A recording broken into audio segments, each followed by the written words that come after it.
નમસ્કાર વિદ્યાર્થી મિત્રો, હું ગોસ્વામી રિદ્ધિ આપનો સંત કૃપા વિદ્યાલય તરફથી હાર્દિક સ્વાગત કરું છું. આજે આપણે અર્થશાસ્ત્રનું ઊંડું જ્ઞાન લેવાનું છે કે અર્થશાસ્ત્રમાં કઈ કઈ બાબતોનો સમાવેશ કરવામાં આવે છે.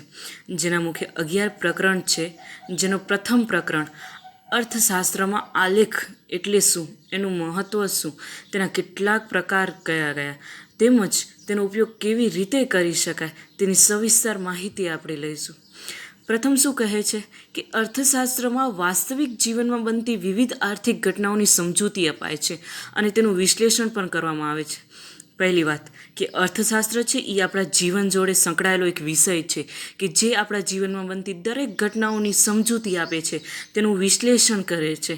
અર્થશાસ્ત્રમાં રાજ્ય, બેન્કો અને આંતરરાષ્ટ્રીય સંસ્થાઓએ સંપાયેલી માહિતી અને આંકડાઓનું પણ ખાસ વિશ્લેષણ થતું હોય છે. એવું નહીં માત્ર કે આપણા જીવન જોડે સંકળાયેલી કોઈ પણ બાબત છે, ઘટના છે, પણ અર્થશાસ્ત્ર છે એ આપણા કોઈક રાજ્યને, આપણે રાજ્યની બેન્કોને, આંતરરાષ્ટ્રીય સંસ્થાએ પણ જે માહિતી ભેગી થાય છે એ માહિતીનું આંકડાઓનું ખાસ વિશ્લેષણ કરતું હોય છે. જ્યારે નિષ્ણાંતો દ્વારા આ ઘટનાઓ અને તેમના વિશ્લેષણની ચર્ચાઓ થાય ત્યારે સામાન્ય વ્યક્તિઓને તેમાં રસ પડતો નથી. હવે આવી ચર્ચાઓ, આ આંકડાઓની ચર્ચાઓ, એનું વિશ્લેષણ, એનું સંશોધન કોણ કરતા હોય? નિષ્ણાંતો. ત્યારે એનામાં આપણા જે સામાન્ય વ્યક્તિ છે ને એ ચર્ચામાં આપણે રસ નથી હોતો. પરંતુ જ્યારે આવી ઘટનાઓ વિશેની મુખ્ય બાબતો અને પ્રજાએ સમજવા જેવા અર્થતંત્રના ફેરફારો ચિત્ર દ્વારા વ્યક્ત થાય તો સામાન્ય પ્રજાનું ધ્યાન દોરાય છે. આપણે ત્યારે એમ થાય કે આ લોકો કેવી રીતે કરતા હશે, શું કરતા હશે, આ આંકડાઓનો કેવી રીતે એ લોકો મેળ બેસાડતા હશે, અથવા આપણે કેવી રીતે માહિતી પૂરી પાડતા હશે, એનામાં આપણે રસ ત્યારે જાગતું નથી. પરંતુ જ્યારે એ જ માહિતી છે, એ આપણે આંકડાની માહિતી જે છે અર્થશાસ્ત્રને લગતી, જ્યારે એ ચિત્ર દ્વારા આપણે દર્શાવવામાં આવે ત્યારે આપણે એનામાં રસ જાગવા માંડે છે.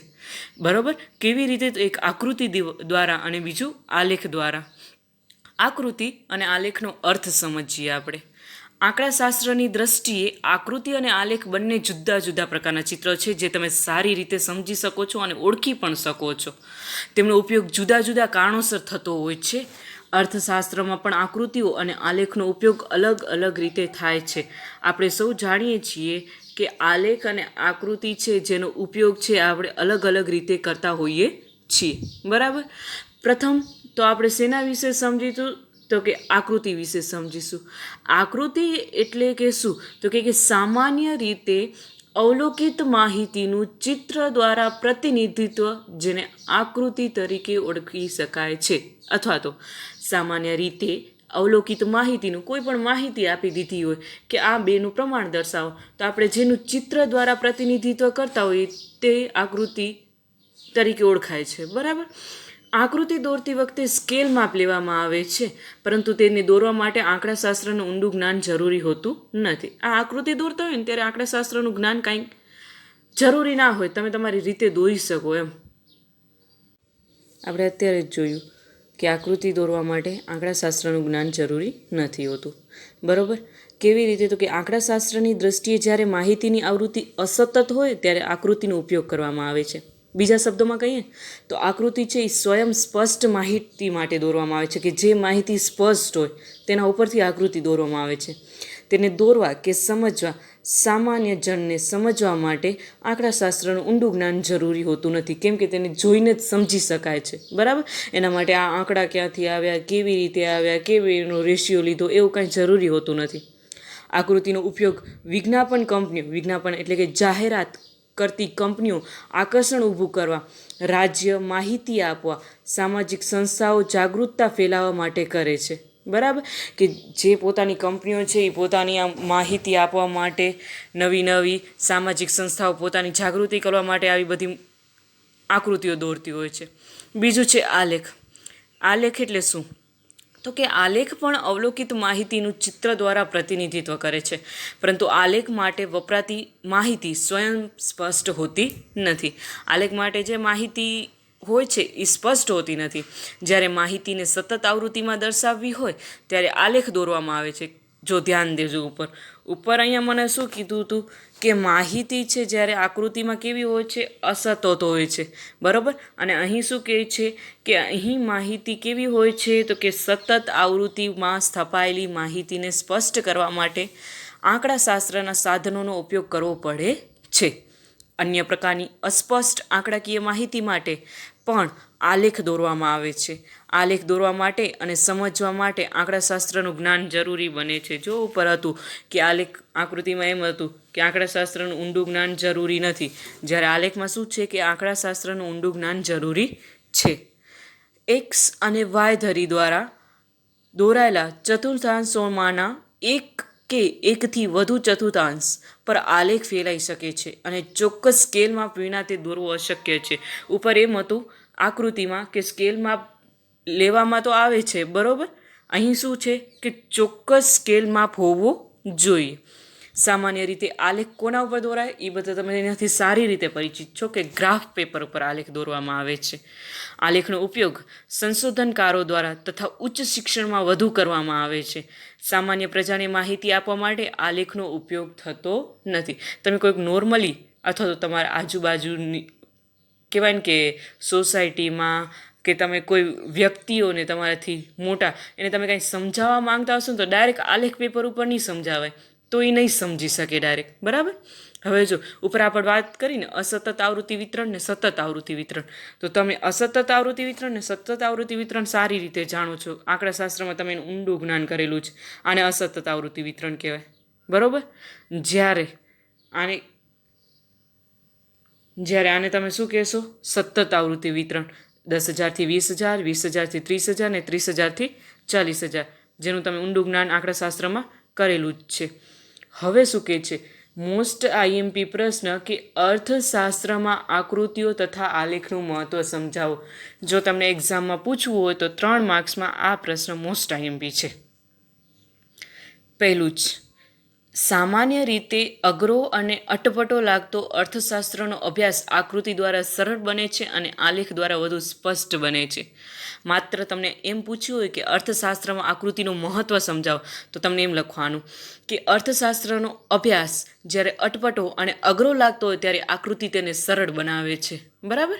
અને આલેખનું પૂછ્યું તો એવી રીતે લખી દેવાનું કે અર્થશાસ્ત્રનો અભ્યાસ કરવો હોય કે જે તમને અઘરો અને અટપટો લાગતો હોય તે આલેખ દ્વારા વધુ સ્પષ્ટ બને છે. બીજું, અર્થતંત્રમાં આવતા કેટલાક પરિબળોના જુદા જુદા વર્ષોના વલણો સહેલાઈથી એક જ આકૃતિ અથવા આલેખમાં જોઈ શકાય છે. તમને 4 વર્ષની માહિતી આપે કે 2 વર્ષની માહિતી આપે, એ તમે એક જ આકૃતિ અને આલેખ પર એને વર્ણવી શકો છો. ત્રીજું, અર્થતંત્રના વિવિધ ક્ષેત્રોમાં થતા ફેરફારો પણ સહેલાઈથી સમજી શકાય છે. સેવા ક્ષેત્ર છે, ઉદ્યોગ ક્ષેત્ર છે, ખેતી ક્ષેત્ર છે, એ 3 ક્ષેત્રમાંથી કોઈ પણ ક્ષેત્રમાં થતા ફેરફારને તમે આકૃતિ અને આલેખ દ્વારા સરળ રીતે સમજાવી શકો છો. અર્થતંત્રના કેટલાક પરિબળો માટેની વર્ગો, પ્રદેશો, ક્ષેત્રો તેમજ સમયગાળા વચ્ચેની સરખામણી સહેલાઈથી કરી શકાય છે. કોઈ 2 વર્ગ છે એના વચ્ચેની તમને સરખામણી કરવી છે, કોઈ 2 પ્રદેશ છે એ 2 પ્રદેશ વચ્ચેની કોઈ પણ વસ્તુ છે, સેવા છે, એના વચ્ચે તમને સરખામણી કરવી છે, તો તમે આ કહેવાય ને કે સરળતાથી એને કરી શકો છો.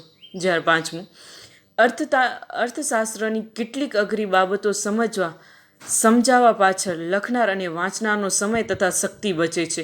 હવે જો અમુક જ એવી વસ્તુ છે કે જે હું તમને કદાચ ચલો તમને તો સમજાવી શકું, તમે એક વિદ્યાર્થી તરીકે સમજી પણ જાઓ, એ નહીં બાબત જ્યારે મને અમુક સોસાયટીમાં મારી કે અમુક કોઈક વ્યક્તિને, એવા વૃદ્ધ વ્યક્તિને સમજાવી હોય, કોઈ એવી નિરક્ષર વ્યક્તિને સમજાવી હોય, તો હું એને ડાયરેક્ટ બોલીને કે લખીને ના સમજાવી શકું. એ જ નહીં બાબત જો હું એને આકૃતિ દ્વારા સમજાવી શકું સરળતાથી, એમ કહી શકાય, બરાબર. કારણ કે આકૃતિ અને આલેખ દ્વારા અનેક બાબતો સ્પષ્ટ રીતે જોવાય છે. કેટલીક વખત તમે જોજો, ટીવી કેવી વસ્તુ છે કે જે સાંભળી શકાય છે અને જોઈ પણ શકાય છે. જે વ્યક્તિ જોઈ ના શકે તે સાંભળી શકે, અને જે વ્યક્તિ સાંભળી ના શકે તો એ જોઈ શકે. એટલે આકૃતિ અને આલેખ દ્વારા કેટલીક વખત ટીવીમાં તમે જોજો, આકૃતિ અને આલેખ દ્વારા એ લોકો ઘણી બધી જાહેરાતો સમજાવતા હોય છે આપણે, બરાબર. અર્થશાસ્ત્રના કેટલાક અઘરા સિદ્ધાંતો આકૃતિ અને આલેખની મદદથી સમજવામાં સરળ બને છે. કેમ કે માંગ અને પુરવઠાના વિસ્તરણ અને સંકોચનના ખ્યાલ કે તેમની મૂલ્ય સાપેક્ષતાનો ખ્યાલ આકૃતિ દ્વારા સરળ બને છે. હું તમને અત્યારે જ હમણાં જ કહીશ કે માંગ વધારે ને પુરવઠો ઘટાડે તો એનું સંકોચન થાય કાં તો વિસ્તરણ થાય, એ તો હું બોલી જાઉં, પણ તમને સમજાય ક્યારે? જો એ જ ને એ બાબત હું તમને આકૃતિ દ્વારા સમજાવું, આલેખ દ્વારા સમજાવું તો તમને ઝડપથી સમજાઈ જાય એ વસ્તુ કે કેવી રીતે વિસ્તરણ થાય અને કેવી રીતે સંકોચન થાય. બરાબર. અને સમગ્રલક્ષી પરિબળોમાં થતા વલણો સામયિક શ્રેણીની મદદથી દોરાયેલો આલેખ દ્વારા સ્પષ્ટ થાય છે. જેમ કે ખેતી ક્ષેત્રમાં આવતા ટૂંકા અને લાંબા ગાળાના આકસ્મિક પરિવર્તનો કે કોઈ ઉદ્યોગમાં થતા નિયમિત પરિવર્તનો તથા વલણો સામયિક શ્રેણી વડે શોધાય છે. તમને આગળ ચેપ્ટર આવશે આંકડાશાસ્ત્રમાં સામયિક શ્રેણી.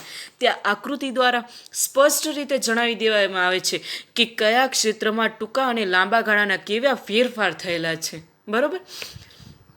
લાંબા તથા ટૂંકા ગાળાના પરિવર્તનોના વલણો આલેખ દ્વારા જોવા મળે છે. આલેખ આકૃતિ તો ઠીક, ચલો એના દ્વારા આપણે અમુક બાબતો સમજી શકીએ, પણ આવી રીતે જે ટૂંકા અને લાંબા ગાળાના પરિવર્તનો સમજવા હોય ને એ આલેખ દ્વારા વધુ સ્પષ્ટ રીતે સમજી શકાય. બરાબર. ચલો, આ હતો આપણો કયો પ્રશ્ન હતો? અર્થશાસ્ત્રમાં આકૃતિ અને આલેખનું મહત્ત્વ, જે 3 અથવા તો 2 માર્ક્સ માટે અતિ મહત્ત્વનો પ્રશ્ન છે. બરાબર. ત્યારબાદનો પ્રશ્ન કયો છે આપણો? કે આકૃતિ અને આલેખ દોરતી વખતે કઈ કઈ બાબતો ધ્યાનમાં લેવી જોઈએ. બરાબર. આ બી અતિ અગત્યનો પ્રશ્ન તમે કહી શકો. આકૃતિ અને આલેખ દોરતી વખતે કેટલીક બાબતો ધ્યાનમાં રાખવી જોઈએ. કઈ કઈ બાબતો? તો પ્રથમ, આકૃતિ અને આલેખના પ્રકારની પસંદગી અને રજૂઆત.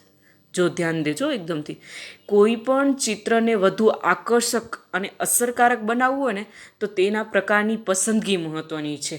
દાખલા તરીકે કેટલીક માહિતી વિભાજિત સ્તંભ આકૃતિ અને વૃત્તાંશ આકૃતિ બંને દ્વારા રજૂ થઈ શકે છે. તો બેમાંથી કઈ આકૃતિની રજૂઆત વધુ અસરકારક બને તે માટેની પસંદગી. ચલો, એમ છે સ્ત્રી પુરુષનું પ્રમાણ દર્શાવવું છે. સ્ત્રીઓ પુરુષ કરતાં કેટલા એનું પ્રમાણ દર કેટલું છે? તો એ ક્યારેક એવું બને કે ચલો આમ કહેવાય ને કે વિભાજિત સ્તંભ આકૃતિ અને પાસેની સ્તંભ આકૃતિ. તમે સારી રીતે તમને આકૃતિ, આ સ્તંભ આકૃતિ વિશે જાણ છે. તો હવે તમને કઈ આકૃતિ વિશે સમજાવો કે જેથી સામેવાળી વ્યક્તિ બેટર સમજી જાય. બરાબર. સારી રીતે સમજી શકે. તો એ આપણા ઉપર ડિપેન્ડ કરે છે. તો બેમાંથી કઈ આકૃતિની રજૂઆત વધુ અસરકારક બને તે માટેની પસંદગી કરવી જરૂરી બને છે. તો પ્રથમ જ એ બાબત ધ્યાનમાં રાખવી જોઈએ કે આપણે આલેખ કે આકૃતિ દોરીએ છીએ ત્યારે એના જે પ્રકારો છે એ પ્રકારોમાંથી કયો આલેખ કે કઈ આકૃતિ દોરશું કે જે સામેવાળી વ્યક્તિને આપણે સરળતાથી તેમજ સ્પષ્ટ રીતે સમજાવી શકીએ. ત્યારબાદનું બીજી ધ્યાનમાં રાખવા જેવી બાબત છે કે સ્પષ્ટતા. આજે આપણે સૌ જાણીએ છીએ કે કદાચ કોઈ વાત કરતા હોય ને તો એ વાતમાં સ્પષ્ટતા હોવી જોઈએ. અગર સ્પષ્ટતા વગરની વાત હોય ને તો સામેવાળી વ્યક્તિ ગમે એ સમજી શકે છે. તો આ તો આપણે એક વિષય બની ગયું છે, કોઈકને કંઈક સમજાવવાનું છે. આ તો એક કહેવાય ને કે આપણા અર્થતંત્રની બાબતની વાત છે. તો સ્પષ્ટતા એ અતિ મહત્ત્વની બાબત છે જેના ઉપર આપણે ધ્યાન રાખવું જોઈએ.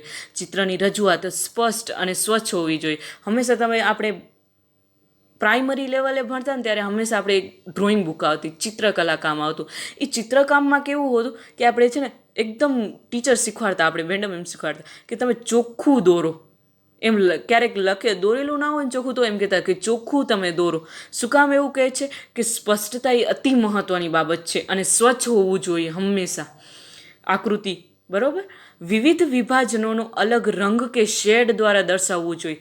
તમે છે ને ક્યારેક શેર માર્કેટ જોયું હશે ને ઓનલાઈન, તો તમે જોજો અલગ અલગ કલરના હશે.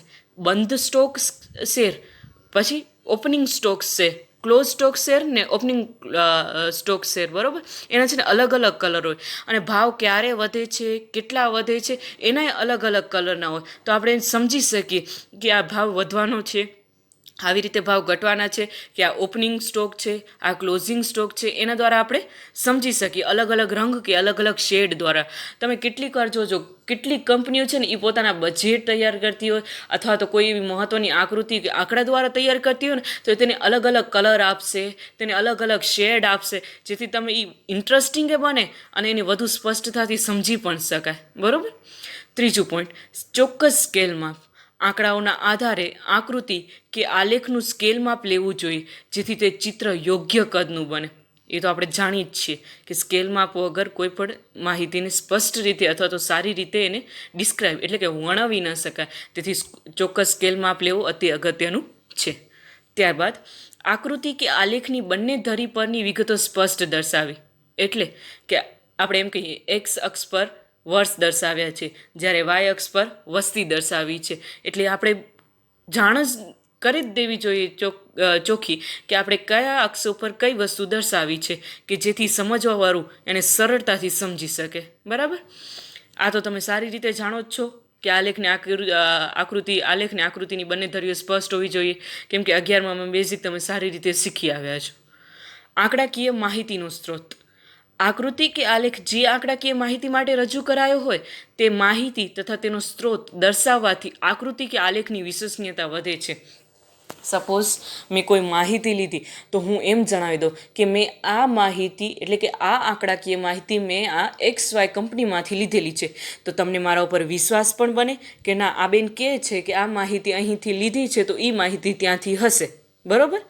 એટલે કે આંકડાકીય માહિતી આપણે કોઈ પણ જગ્યાએથી ભેગી કરીએ તો તેનો સ્ત્રોત આપણે જણાવી દેવો. આકૃતિ અને આલેખની વિશ્વસનીયતા વધે છે અને તે ચિત્ર અધિકૃત બને છે, તેને મહત્વતા મળે છે. ત્યારબાદનું પોઈન્ટ છે આંકડાકીય માહિતી ગણવાની રીત દર્શાવી. જ્યારે માહિતી સ્વયં સ્પષ્ટ ન હોય અને આંકડાશાસ્ત્રની મદદથી તેને સ્પષ્ટ બનાવાઈ હોય અને તેના આધારે જો ચિત્ર દોરાયું હોય તો સ્પષ્ટીકરણ માટે વપરાયેલા આંકડાશાસ્ત્રના સાધનની ખૂબ જ ટૂંકી વિગત દર્શાવવી જોઈએ, કે આપણે કઈ પદ્ધતિથી એ માહિતીની ગોઠવણ કરી છે, કેવી રીતે માહિતીની ગોઠવણી કરી છે, કઈ આંકડાશાસ્ત્રીય પદ્ધતિ અપનાવી છે, તે આપણે ટૂંકમાં દર્શાવી દઈએ તો સામેવાળી વ્યક્તિ સરળતાથી અને સ્પષ્ટ રીતે ખૂબ જ જલ્દી ટૂંક જ સમયમાં સમજી શકે છે. બરાબર? ચલો, આ આપણું પ્રશ્ન હતું કે આકૃતિ અને આલેખ દોરતી વખતે ધ્યાનમાં રાખવાના મુદ્દા. મુખ્ય 6 મુદ્દા છે કે આકૃતિ અને આલેખના પ્રકારની પસંદગી અને એની યોગ્ય રજૂઆત. બીજું છે કે સ્પષ્ટતા અતિ અગત્યનું પોઈન્ટ. ત્રીજું છે ચોક્કસ સ્કેલ માપ ચોક્કસ લઈને આપણે યોગ્ય કદનું ચિત્ર કે આલેખ રજૂ કરવું. ચોથું છે આકૃતિ કે આલેખની બંને ધરી પરની વિગતો કેવી હોવી જોઈએ છોકરાઓ? તો કે સ્પષ્ટ હોવી જોઈએ. પાંચમું છે કે આંકડાકીય માહિતીનો સ્ત્રોત, તમે કઈ જગ્યાએથી એ આંકડાકીય માહિતી ભેગી કરી છે. અને ત્યારબાદનું છઠ્ઠું કે જો આંકડાકીય માહિતી અસ્પષ્ટ હોય તો તમે એની ગણવાની કઈ રીત અપનાવી છે તે દર્શાવવું જોઈએ. બરાબર?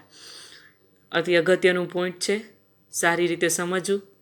ત્યારબાદનું આકૃતિના પ્રકાર.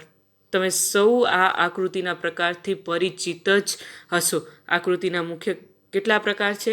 અનેક પ્રકાર છે, પણ કયા કયા છે? તો એ 6 પ્રકાર છે, એ આપણે અહીં જોઈશું. એક તો ચિત્ર આકૃતિ, બીજો છૂટાછવાયા બિંદુ અથવા વિકર્ણ દર્શાવતી આકૃતિ, કે અલગ અલગ બિંદુ હોય અને વિકર્ણ દર્શાવતી આકૃતિ હોય. ત્રીજું સમય આધારિત અને અન્ય પરિબળ આધારિત રેખા આકૃતિ હોય.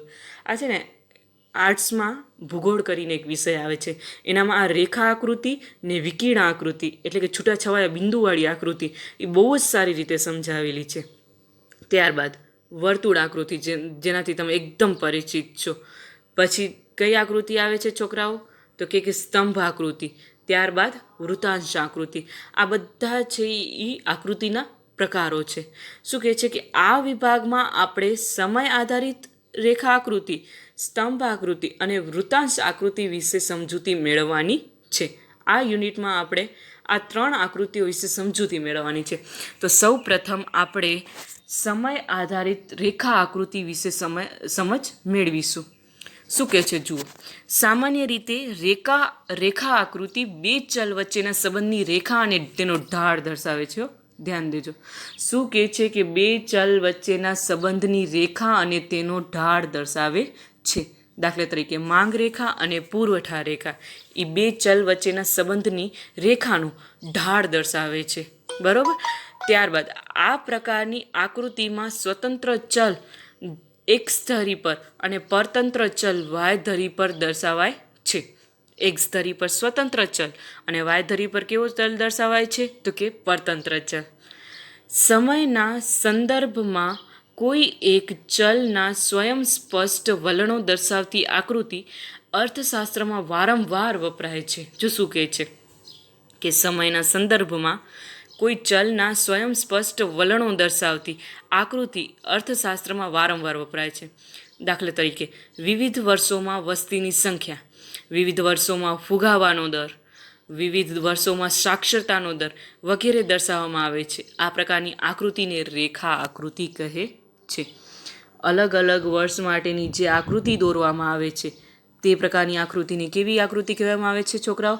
તો કે રેખા આકૃતિ. ઉદાહરણ સમજીએ આપણે.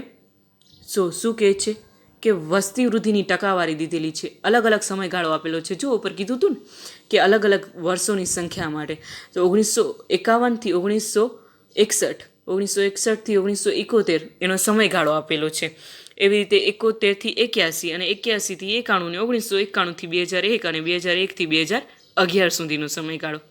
હવે આ બધા જે દાયકા આપેલા છે એ દાયકા માટેની વસ્તી વૃદ્ધિ ટકાવારીમાં આપેલી છે. જો કીધું છે 21.64, 24.80, 24.66, 23.87, 21.54 અને 17.64. જો ઉપર આપણે એક વસ્તુ તો સ્પષ્ટ હતી કે એક્સ અક્ષ ઉપર તમે શું દર્શાવો છો અને વાય ઉપર તમે શું દર્શાવો છો તેની જાણ કરી દેવી. તો અહીં જો આપણે એમ કહીએ એક્સ અક્ષ ઉપર સમયગાળો દર્શાવેલો છે, જ્યારે વાય અક્ષ ઉપર વસ્તીનો 10 વર્ષનો વૃદ્ધિ દર દર્શાવેલો છે ટકામાં. બરાબર. તમે આવી આકૃતિથી સારી રીતે પરિચિત છો, તમે સારી રીતે દોરી પણ શકો છો. ઉપર જો દોરેલું છે 1951થી 61માં કેટલા છે? 21.64%. તો એ લોકોએ 21.64% લીધેલ છે. બરાબર. તો આવી રીતે આ જે સમય આધારિત રેખા આકૃતિ છે જેનાથી તમે પરિચિત છો એવું હું કહી શકું. બરાબર, જે તમને સમજાઈ ગયું હશે. ત્યારબાદ જો સ્ત્રોત હતો, ખબર છે ને કે સ્ત્રોત ઉપર હતો કે આકૃતિ અને આલેખ દોરતી વખતે કઈ બાબત, તો કે આ જો આકૃતિ અને આલેખ દોરતી વખતે આપણે જેનો સ્ત્રોત હોય એ સ્પષ્ટ કરી દેવો જોઈએ. આંકડાકીય માહિતીનો સ્ત્રોત સ્પષ્ટ કરી દેવો જોઈએ. એ શું કહે છે કે આંકડાકીય માહિતીનો સ્ત્રોત સ્પષ્ટ કરી દેવો જોઈએ. આ પોઈન્ટ, એ પોઈન્ટ અહીંયા ને અહીંયા લાગુ પડ્યો. જો સ્ત્રોત લખેલો છે નીચે, આ સ્ત્રોત એમ કીધું છે સ્ત્રોત ભારતની વસ્તી ગણતરી. એના ઉપરથી આપણે વિશ્વાસ આવે, આપણી વિશ્વસનીયતા વધે કે આ જે વૃદ્ધિદર ટકાવારીમાં આપેલો છે એ ભારતની વસ્તી ગણતરી ઉપરથી છે. બરાબર. ત્યારબાદ સ્તંભ આકૃતિ અને તેના પ્રકારો વિશે જાણીશું, જેનાથી તમે કહું ને તો કે મારાથી વધારે પરિચિત હશો, ઓછા નહીં પણ વધારે. બરાબર. સ્તંભ આકૃતિ કોઈ એક ચલના મૂલ્યની વિવિધ વિભાગો વચ્ચેની વહેંચણી દર્શાવે છે. દાખલા તરીકે જુદા જુદા સમયે દેશમાં સાક્ષરતાનું પ્રમાણ, કે જે આપણે ઉપર આયરી રેખા આકૃતિ દ્વારા સમજી. બરાબર. પણ જ્યારે અહીં આપણે સ્તંભ આકૃતિમાં શું હોય છે કે જુદા જુદા સમયે દેશમાં સાક્ષરતાનું પ્રમાણ અથવા સ્ત્રીઓ અને પુરુષમાં કોઈ સમયે સાક્ષરતાનું પ્રમાણ કેટલું હતું તે આપણે સ્તંભ આકૃતિ દ્વારા સમજાવી શકાય. બરાબર. આવી આકૃતિ ઊભા કે આડા સ્તંભો દોરીને દર્શાવાય છે, જેનાથી તમે એકદમ પરિચિત જ છો. દરેક વિભાગ કે સમય માટે એક જુદો સ્તંભ દોરવામાં આવે છે. તે સ્તંભની ઊંચાઈ એટલે કે લંબાઈ તે વિભાગ સમય માટેનું ચલનું મૂલ્ય દર્શાવે છે કે આ સમયમાં આ ચલનું આટલું મૂલ્ય હતું. બરાબર, આટલા ટકા મૂલ્ય હતું એનું. સ્તંભ આકૃતિ સામાન્ય રીતે 3 પ્રકારથી રજૂઆત થાય છે. કેવી રીતે જોવા મળે છે એ આપણે 3 પ્રકારે જોવા મળે છે. કયા 3 પ્રકારે? સાદી સ્તંભ આકૃતિ, પાસેની સ્તંભ આકૃતિ અને વિભાજિત સ્તંભ આકૃતિ. આ 3 સ્તંભ આકૃતિ તમે શીખી આવ્યા છો, જાણી લીધું છે, તેનાથી તમે પરિચિત પણ છો. બરાબર. તો આપણે સાદી સ્તંભ આકૃતિ વિશે જાણીએ. સાદી સ્તંભ આકૃતિ કોઈ એક આધાર જેમ કે પ્રદેશો, સમયગાળો વગેરે ઉપર કોઈ ચલનું મૂલ્ય દર્શાવે છે. જો શું કહે છે ધ્યાન દેજો. સાદી સ્તંભ આકૃતિ શું કરે છે? કોઈ આધાર જેમ કે પ્રદેશ છે, સમયગાળો છે, એનું ચલ ઉપર શું દર્શાવે છે? ચલનું મૂલ્ય દર્શાવે છે. આ આકૃતિ છે એ વિવિધ પ્રદેશો, સમયગાળા માટે ચલના મૂલ્યની સરખામણી આકર્ષક રીતે રજૂ કરે છે.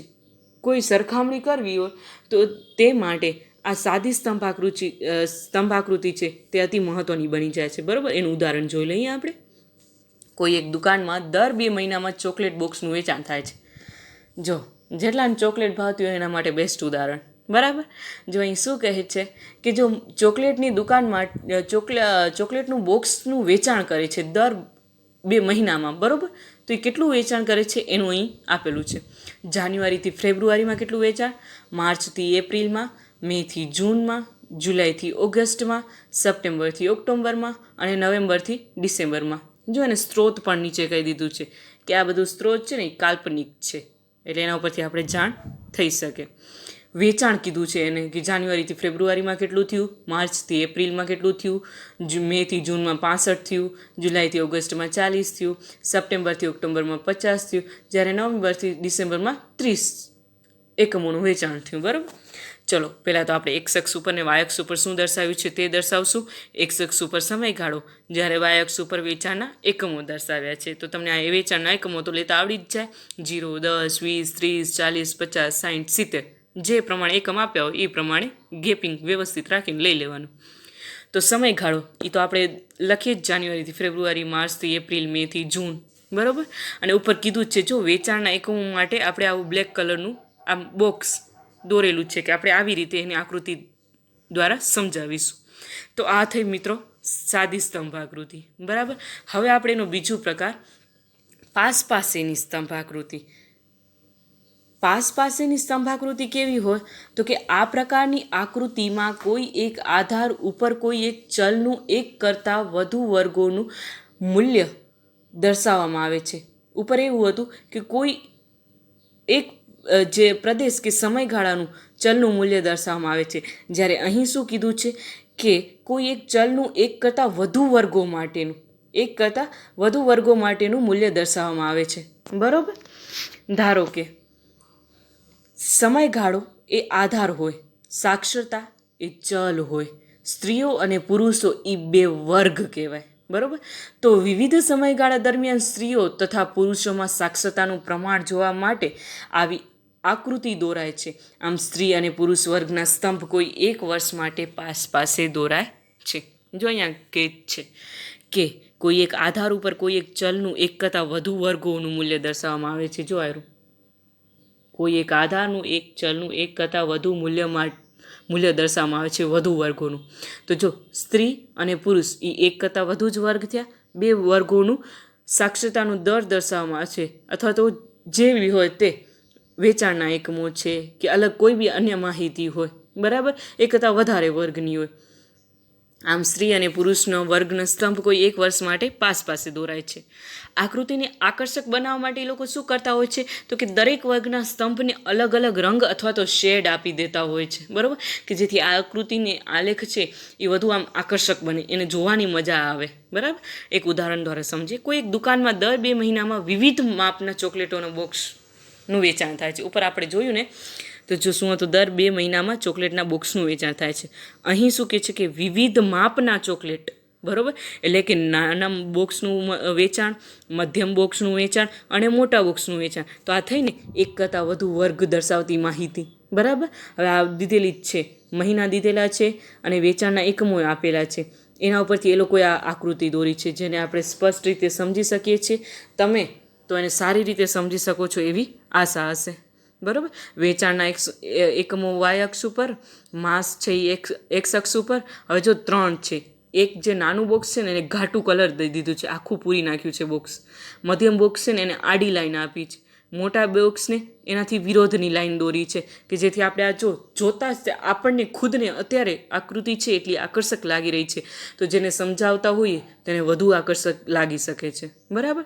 તો આ હતી પાસેની સ્તંભ આકૃતિ, જેની સવિસ્તાર આપણે ચર્ચા કરી. બરાબર.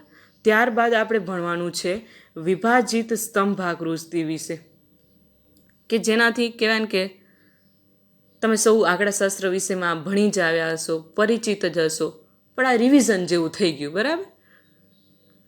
જ્યારે સ્તંભ આકૃતિના દરેક સ્તંભના મૂલ્યને એકથી વધુ પેટા વિભાગોમાં વહેંચવામાં આવે ત્યારે વિભાજિત સ્તંભ આકૃતિ બને છે.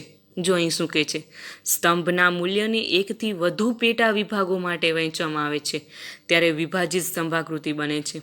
સ્તંભના પેટા વિભાગોને અલગ રંગોથી અથવા શેડથી આકર્ષિત કરવામાં આવે છે. એ જે વિભાગ પાડવામાં આવે છે આપણે ઉપર જોયું, અહીં પણ આપણે અલગ અલગ રંગ અથવા અલગ અલગ આકૃતિ અથવા તો અલગ અલગ ચિત્ર કામ કર્યું છે અંદર. એટલે કે એક બોક્સ આખું રંગી નાખ્યું છે, એક બોક્સમાં લાઇનિંગ કરી છે, એવી રીતે. તો અહીં પણ એ જ સમજાવવા માંગે છે કે તેમાં છે એને આકર્ષિત બનાવવા માટે અલગ અલગ રંગ અથવા તો શેડ આપવામાં આવે છે અને દરેક વિભાગ જે અંક દર્શાવે તે લખવામાં આવે છે, કે જેટલું અંક દર્શાવતું હોય તે એના ઉપર લખવામાં આવે છે કે આ છે 30%, કે આ 20%, કે આ 25%, કેવી રીતે. ચલો આપણે આ જ બાબત છે એક ઉદાહરણ દ્વારા સમજીએ કે દર 2 મહિનાના ગાળામાં ગ્રામ્ય અને શહેરી વિસ્તારોમાં ચોકલેટ બોક્સનું વેચાણ કરે છે. ઉપર આપણે જોયું તો કે એક જ ગામમાં એક જ વિસ્તારમાં અલગ અલગ મહિનામાં, અને અહીં શું કીધું છે મને કે દર 2 મહિનામાં ગાળામાં ગ્રામ્ય અને શહેરી વિસ્તારમાં ચોકલેટ બોક્સનું જે વેચાણ થાય છે તેની માહિતી આપેલી છે. સ્ત્રોત બધામાં જોઈ લેજો. જો બધાય સ્ત્રોત જણાવ્યા જ છે કે સ્ત્રોત કેવા છે, કાલ્પનિક છે. ચલો હવે આપણે આ માહિતી ઉપરથી, ઉપરના ઉદાહરણ ઉપરથી આપણે આકૃતિ દોરી નાખીએ. વિભાજિત સ્તંભ આકૃતિ. એક્સ અક્ષ ઉપર માસ દર્શાવ્યા છે, જ્યારે વાય અક્ષ ઉપર વેચાણના એકમો દર્શાવ્યા છે. જો વિદ્યાર્થી મિત્રો, અહીં તમને કહી દીધું છે કે વેચાણ ગ્રામીણ વિસ્તારમાં તો કે આખું બોક્સ રંગેલું હશે, અને શહેરી વિસ્તારમાં તો કે લાઇનિંગ દોરેલી હશે, જે તમે જોઈ શકો છો. અને આવી રીતે એ લોકોએ વિભાજિત સ્તંભ આકૃતિ ઉપરની આ આંકડાકીય માહિતી પરથી એ લોકોએ આ સ્તંભ આકૃતિ દોરેલી છે. બરાબર. ચલો હવે તો ત્યારબાદનું પોઈન્ટ છે સ્તંભ આકૃતિ દોરતી વખતે કઈ કઈ બાબતો ધ્યાનમાં રાખવી જોઈએ. આ 2 મહત્વનો પ્રશ્ન તમે ગણી શકો. બરાબર. સ્તંભ આકૃતિ દોરતી વખતે કેટલીક વખત અતિ મહત્વની બાબતો છે જે ધ્યાનમાં રાખવી જોઈએ. કઈ કઈ? તો કે દરેક સ્તંભની પહોળાઈ સરખી હોય છે, કારણ કે સ્તંભની પહોળાઈ કોઈ મૂલ્ય દર્શાવતી નથી. એ શું કહે છે કે દરેક સ્તંભની પહોળાઈ સરખી હોય છે. આ જે સ્તંભો છે ને, આ સ્તંભ એની પહોળાઈ કેવી હોય છે? સરખી હોય છે. એવું ના હોય કે એક સ્તંભ આટલું દોર્યું તો બીજું સ્તંભ અવળું દોરો. બરાબર, એવું હોતું નથી. એની પહોળાઈ કેવી હોય છે? સરખી હોય છે. ત્યારબાદ દરેક સ્તંભની લંબાઈ કે ઊંચાઈ તે સ્તંભ માટેના ચલના મૂલ્યને અનુરૂપ હોવી જોઈએ. એટલે કે જુઓ, આની ઊંચાઈ એટલી છે તો આની ઊંચાઈ અવળી છે. આ શું કામ એટલી છે ઊંચાઈ? તો કે ઈ છે એ એના ચલના મૂલ્ય ઉપર આધારિત છે. એનું ચલ છે જાન્યુઆરીથી ફેબ્રુઆરી ગ્રામ્ય વિસ્તારમાં કેટલા ચોકલેટ બોક્સનું વેચાણ થાય છે? તો કે એ સમયમાં 30નું થાય છે. બરાબર. અને ઈ શહેરી વિસ્તારમાં 40નું થાય છે વેચાણ. તો અહીં કને 30 અને 40 આ તમે જોઈ શકો છો ને. એની લંબાઈ અને ઊંચાઈ એ ચલના મૂલ્યો ઉપર અનુરૂપ હોવી જોઈએ. બરાબર. ત્યારબાદ ત્રીજું, દરેક સ્તંભની વચ્ચેનો ગાળો આકૃતિમાં સરખો હોવો જોઈએ, અને તે જ ગાળો ઉગમ બિંદુ અને પ્રથમ સ્તંભ વચ્ચે પણ જાળવવો જોઈએ. એ 2 વચ્ચે જે ગાળો છે એ ગાળો કેવો હોવો જોઈએ? સરખો હોવો જોઈએ. અને એ જ ગાળો આ ઉગમ બિંદુથી એટલે કે શરૂઆતથી સરખો હોવો જોઈએ. બરાબર, કે જેથી માહિતી વ્યવસ્થિત અને સ્પષ્ટ દેખાય. પછી દરેક સ્તંભ એક સ્તરી પર સામાન્ય રીતે દોરવામાં આવે છે, જેના પર દર્શાવતા પરિબળને આધાર કહેવાય છે. આપણે તો ખ્યાલ જ છે કે સ્તંભ બધા કઈ ધરી પર દોરવામાં આવે છે? એક સ્તરી પર, કે જેને આધાર તરીકે ગણવામાં આવે છે. આજના આધુનિક યુગમાં કમ્પ્યુટરની મદદથી ઊભા સ્તંભના બદલે આડા સ્તંભ એટલે કે વાયધરી ઉપર પણ સ્તંભ દોરવું વધુ પ્રચલિત બની ગયું છે.